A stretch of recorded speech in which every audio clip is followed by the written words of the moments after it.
I'm going to reveal the #1 reason why hardworking Americans get fired unlawfully. Corporate managers in HR routinely fire people in violation of this law without even knowing it, and the consequences for workers are horrific. You and your loved ones should know about this law so that you can detect the warning signs and save yourself from getting fired. My name is Branigan Robertson, and I'm an employment lawyer.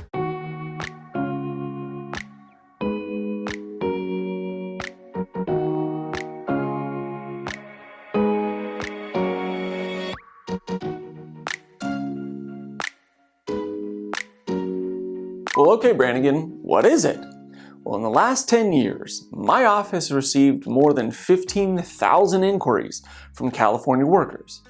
Based on that data set, and from talking to other employment lawyers throughout the state who do the same area of law as me, I know that the most common reason why employees get fired unlawfully is that the employer is not willing to reasonably accommodate the worker when he or she becomes disabled. Now, if you're young or relatively healthy, you might be thinking, I'm not disabled. This doesn't apply to me. Think again. I've talked to hundreds of totally healthy workers who quickly got fired because they had a small health issue unexpectedly pop up and the employer didn't want to deal with it and fired them. At some point in your career, this area of law will be very important to you or to a loved one. So keep watching. Okay, let's talk big picture here for just a second. This is the first video in a 5-part video series. This first video is all about the big picture concerning, you guessed it, reasonable accommodations. So let me give you a very high-level view of what we're talking about. At some point during your working career, you are going to have some sort of physical health issue or mental health issue that conflicts with your ability to do your job duties. You might get a concussion, break a leg, have a mental breakdown, get diagnosed with cancer, have a stroke, or have some other serious medical issue. It could be a short-term, temporary issue, or it could be a long-term, permanent issue. It could happen to you at work, or it could happen to you outside of work. The details at this point don't matter. What matters is that you become disabled, and the disability will interfere with your ability to do your job. And that's a big problem for your employer, right? They need to get things done, but they're not getting done because you're in the hospital, or you're getting treatment, or you're recovering, or whatever.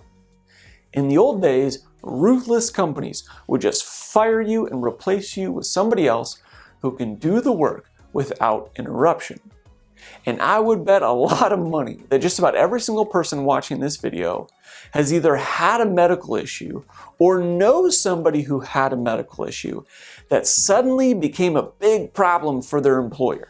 If you're one of these people, please take just a second and describe it in the comment section down below so that the other people watching this video can see how common of a situation this is. Now, thankfully, we have some legal protections that deter ruthless employers from behaving like that.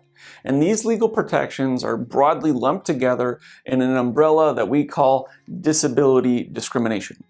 At its most basic level, what these laws say is that it's unlawful for a company to fire a disabled employee so long as, number one, the employee can perform the essential functions of the job. Or, number two, the employee can perform the essential functions of the job with or without a reasonable accommodation. To put that another way, if you break your leg, what this law says is that it's illegal for the employer to fire you because you broke your leg, so long as you can still perform the essential functions of the job without any kind of job modification. Or you can still perform the essential functions of the job with a reasonable modification to your job duties. This is what a reasonable accommodation is. It's a temporary or permanent modification of your job duties. Now, the ultimate question that we are trying to answer with this video series is how far must an employer go to accommodate you, the disabled worker, before they are legally allowed to fire you and replace you? And if they screw up and violate this law, as they frequently do, How much money can you win in a failure to accommodate case, a disability discrimination, or wrongful termination lawsuit? Right, this simple overview belies the complexity in this area of law. The devil is definitely in the details, but don't get overwhelmed. I'm going to explain the details that matter the most to you. For example, in the next video, I'm going to explain what qualifies as a disability under this law. Just because you're having a health issue and it conflicts with your job duties does not mean that you're disabled under this law and afforded its protection. I'm also going to explain what qualifies as a reasonable accommodation. When is your request for job modification unreasonable? Just because you think your accommodation request is reasonable doesn't mean the employer, or a court for that matter, will agree with you. Now that you have the basic overview, let me tell you where this video series is going to go. The next video goes deeper into what the law protects and what it doesn't. I'll explain the legal parameters of disability and reasonable accommodation. The third video in this series, I'll share all the sneaky, shady, and downright deceitful ways that companies and HR refuse to accommodate disabled workers in violation of the law. In the fourth video, I'll share the best practices, how you can request a reasonable accommodation and maximize the chances that you'll get it. Moreover, in that video, I'm also going to explain how to lay a legal foundation so that if they do fire you, you'll have the evidence necessary to hold the company accountable in court. And the last video is all about money. I'll explain how much money that you can win in a lawsuit with a lawyer like me if your employer breaks the laws and you get fired. One last thing I should say is that anything that I'm talking about in this video series should not be construed as legal advice. This is YouTube. If you need legal advice for a specific situation, you should pick up the phone and call a lawyer in your state.